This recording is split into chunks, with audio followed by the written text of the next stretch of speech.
नमस्कार दोस्तों, स्वागत है आपके अपने चैनल ब्रिलियंट बोर्ड क्लासेज में। आज हमारे पास एक महत्वपूर्ण प्रश्न है, वह है इटली के एकीकरण में मेजनी, कापूर और गैरिबाल्डी के योगदान को बतावे। इटली का जो एकीकरण हुआ था उसमें मेजनी, कापूर और गैरिबाल्डी के योगदान को हमें बताना है। तो चलिए इसका उत्तर देख लेते हैं। इसका उत्तर हो जाएगा इटली को राष्ट्र बनाने में तीनों लोगों का सबसे बड़ा हाथ था। इटली को राष्ट्र बनाने में तीनों लोगों का सबसे बड़ा हाथ था मेजनी। पहले देख लेते हैं मेजनी का योगदान। इसको याद रखने के लिए आप याद रखिएगा, ये भावना जगाने वाला था। मेजनी क्या था? ये लोग के मन में एकता की भावना जगाया था।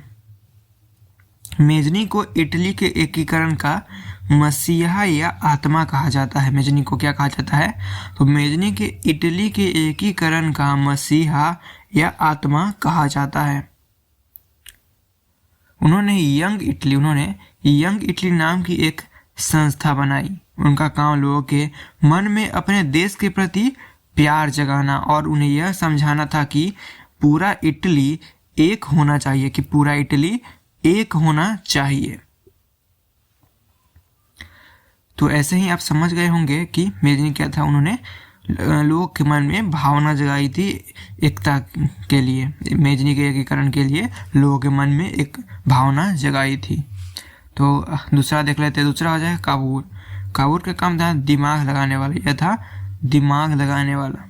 मेजनी इटली के एकीकरण में इन्होंने अपना दिमाग लगाया था। काबूर इटली के एक राज्य सार्डिनिया पोडमोट के प्रधानमंत्री थे। उन्हें एकीकरण का मस्तिष्क कहा जाता है। वे बहुत चतुर राजनीतिज्ञ थे। उन्होंने दूसरे देशों जैसे फ्रांस से दोस्ती की और अपनी कूटनीति से दुश्मन देश ऑस्ट्रिया को इटली से बाहर निकाला। उन्होंने फ्रांस से दोस्ती की और अपनी कूटनीति से दुश्मन देश ऑस्ट्रिया को इटली से बाहर निकाला। उन्होंने इटली को आर्थिक और सैन्य रूप से मजबूत बनाया। तीसरा हो जाएगा गैरिबाल्डी। तो गैरिबाल्डी का योगदान देख लेते हैं। गैरिबाल्डी का मुख्य काम था युद्ध लड़ने वाला। ये याद रखिएगा आप, युद्ध लड़ने वाला। गैरिबाल्डी को एकीकरण की तलवार कहा जाता है। गैरिबाल्डी को एकीकरण की तलवार कहा जाता है क्योंकि उन्होंने युद्ध के जरिए जीत हासिल की। उन्होंने अपनी एक सेना बनाई जिसे लाल कुर्ती कहा जाता था। उन्होंने इटली के दक्षिणी राज्यों सिसिली, नेपल्स को जीतकर उन्हें इटली में मिला दिया।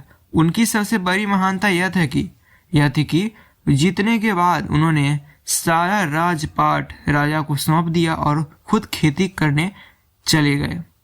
तो यही था तीनों लोगों का योगदान।